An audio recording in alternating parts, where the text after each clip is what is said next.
ఇంకా వాళ్ళ హోప్ ఎట్లా ఉంటుందంటే ఓకే మనం ఐవీఎఫ్కి వెళ్ళిపోయాం, 100% సక్సెస్ అయిపోతాం, ఇంకా ప్రెగ్నెన్సీ వచ్చేస్తుంది, బిడ్డ పుట్టేస్తుంది అనే హోప్లోనే ఉంటారు. కానీ సైన్స్ ఇంకా అంతగా ఎదగలేదు, ఇంకా చిన్న నేసెంట్ స్టేజ్లోనే ఉందన్నమాట. ఇంకా చాలా డెవలప్మెంట్ రావాలి ఆ స్టేజ్కి మనం ఎదగాలంటే.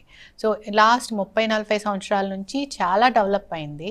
కానీ స్టిల్ ఏంటంటే ట్రీట్మెంట్ స్టార్ట్ చేసిన ప్రతి ఒక్కరికి ఫస్ట్ టైమే ఐవీఎఫ్లో సక్సెస్ అవుతుంది అనే దానికి ఛాన్సెస్ రకరకాల కారణాల మీద ఆధారపడి ఉంటుంది. బట్ స్టిల్ ఏంటంటే అరౌండ్ 50% బెస్ట్ సెంటర్స్లో బెస్ట్ సక్సెస్ రేట్స్ ఉన్నాయి. వీళ్ళకి చాలా ప్రోగ్నోసిస్, ఆ దంపతులకి అన్ని కండిషన్స్ సూటబుల్గా ఉన్నాయి ప్రెగ్నెన్సీ రావటానికి అనుకుంటే కూడా అరౌండ్ 50-60-70 మ్యాక్సిమం అంతవరకే ఉంటుంది. మిగతా 30-40% మందికి నెగిటివ్ వచ్చే అవకాశం ఉంది. ప్లస్ ఆ 30-40% మంది 100 మందిలో ఎవరు అనేది ముందే చెప్పలేము, ఎవ్వరూ చెప్పలేరు ఈ వరల్డ్లో, ఒక్క దేవుడు తప్పితే.